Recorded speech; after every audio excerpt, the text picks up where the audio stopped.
नमः। कथं सन्ति भवन्तः? आशासे भवन्तः कुशलिनः सन्ति।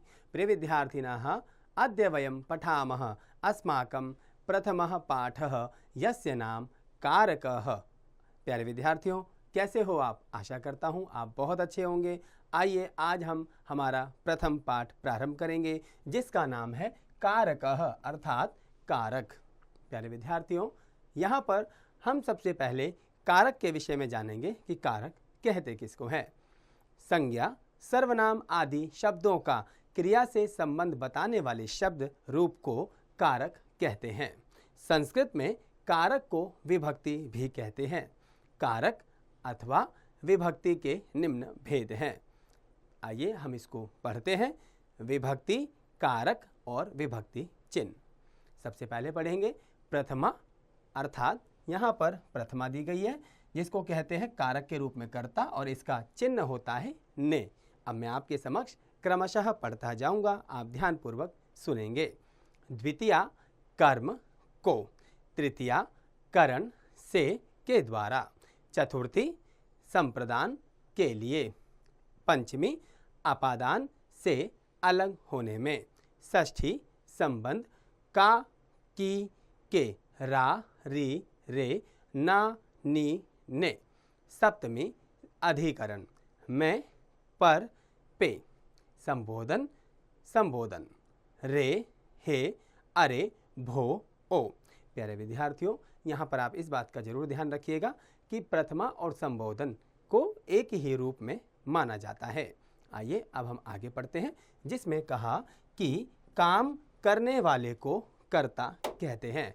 बहुत सामान्य सी परिभाषा यहाँ पर दी गई कि कर्ता किसे कहते हैं। हमारा प्रथम जो पाठ है कारक, उसके अंदर हम पढ़ रहे हैं कर्ता के विषय में, जिसमें कहा गया कि काम करने वाले को कर्ता कहते हैं। जैसे राम ने पत्र लिखा, राम के साथ ने चिन्ह का प्रयोग हुआ है। यहाँ पर ध्यान देंगे कि यहाँ चिन्ह है ने। राम एक वचन है, ने चिन्ह कर्ता कारक तथा प्रथमा विभक्ति का है। राम शब्द का रूप प्रथमा विभक्ति एक वचन में रामः बनता है। अतः यहाँ राम की संस्कृत रामः लिखी जाएगी। राम ने पत्र लिखा है, अतः रामः कर्ता कारक है। आपने देखा, इसी प्रकार राम पत्र को कलम से लिखता है। वाक्य में पत्र के साथ को चिन्ह का प्रयोग हुआ है। को चिन्ह कर्म कारक द्वितीया विभक्ति का और पत्र नपुंसकलिंग है, किंतु कर्ता कारक और कर्म कारक के एक वचन में एक जैसे रूप बनते हैं। वह रूप है पत्रम, अतः पत्रम कर्म कारक है। प्यारे विद्यार्थियों, यहाँ पर जो कहा गया मैं आपको पुनः समझाता हूँ कि जो पत्र शब्द है वो नपुंसकलिंग है और पत्र शब्द का प्रथमा विभक्ति और द्वितीया विभक्ति में समान रूप बनता है। जैसे पत्रम, पत्रे, पत्राणि। द्वितीया विभक्ति में भी यही रूप बनता है, पत्रम, पत्रे, पत्राणि। इसीलिए कहा गया यहाँ पर। इसी प्रकार राम पत्र को कलम द्वारा लिखता है। आप यहाँ वाक्य देखेंगे जिसमें कहा गया कि राम पत्र को कलम द्वारा लिखता है।